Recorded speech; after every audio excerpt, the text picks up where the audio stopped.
Monday Night Football wraps up Week 13, the matchup between the Giants and the Redskins from the nation's capital. Bryan, New York won the first meeting 27-23. It was a game that RG3, Robert Griffin, almost won virtually on his own. He put up a huge number in that contest, but I believe the second time around you're going to see a little bit of a different situation. New York's speed rushers, especially on the end right now, playing night and day better than they were when these two teams met about 5 weeks ago. What say you on this one? Yeah, the Giants had to have that last-minute touchdown to win that game, and they were outgained by 87 yards and won the turnover battle by 2, and they still had to get that last touchdown to win that game. The Giants, it's tough to go against the Giants when they're on the road. I mean, they're on a current 8-3-1 spread record on the road. Going back years and years, they always seem to play their best ball on the road, and we just finished a Carolina video, and Carolina's the same way this year. I mean, very good on the road. Washington does have extra time to prepare. They played on Thursday, but they permitted 21 points or more to all but one team they've played this season. And, since the bye, and I always like to look at when teams play at the bye, when you have a rookie quarterback, when you come out of the bye, they tend to play a little bit better. And RG3 coming out of the bye last 2 weeks, yards per pass attempt, 10.5, 12.8. He's really in a nice rhythm right now. And he's playing against the Giants' defenses. You can pass on him if you can avoid the pressure. And, he's one of the best at it. So that's my only concern with that. Marco, here we go again. It's the New York Giants. They tick everybody off all year long. They go 9-7. And then first weekend of February, you're watching them on your tube play for the Super Bowl championship.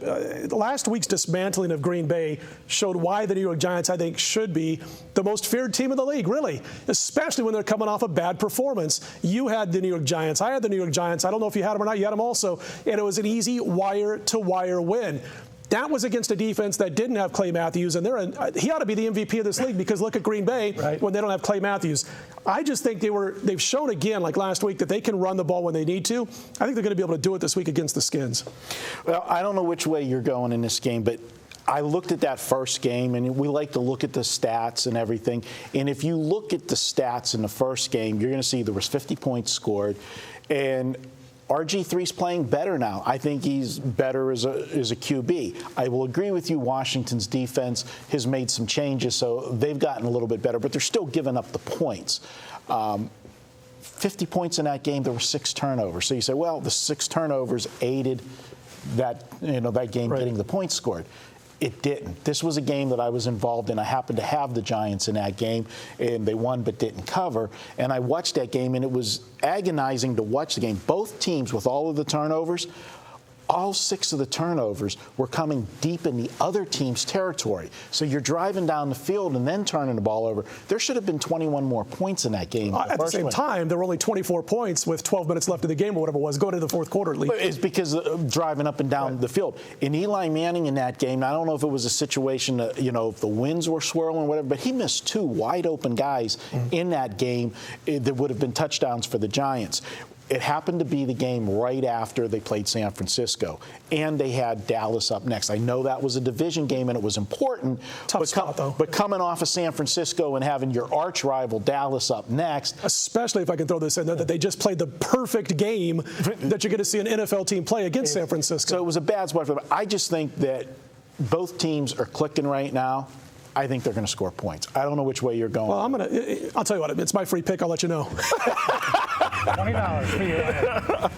Well, here's the deal. I know there were some turnovers in that one, but the bottom line was they go into the fourth quarter with just 24 points on the board. The teams went nuts in the fourth, scored 26 of their 50 points in one quarter of play between the two of them. But like I said, if you look back at the statistics 5 weeks ago, the New York Giants pass rushers were not getting to quarterbacks like they are now. You know what the change is? Kiwanuka?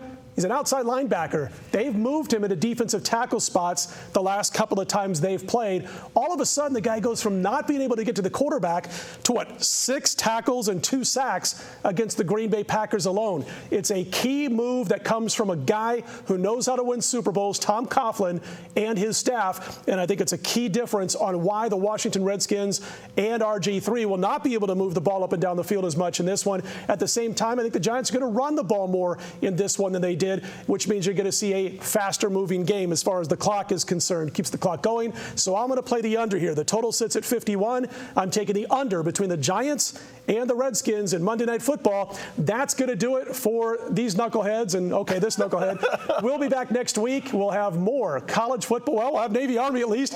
Maybe some bowl discussion. And, of course, Week 14 in the NFL. That's all coming up next week right here at pregame.tv.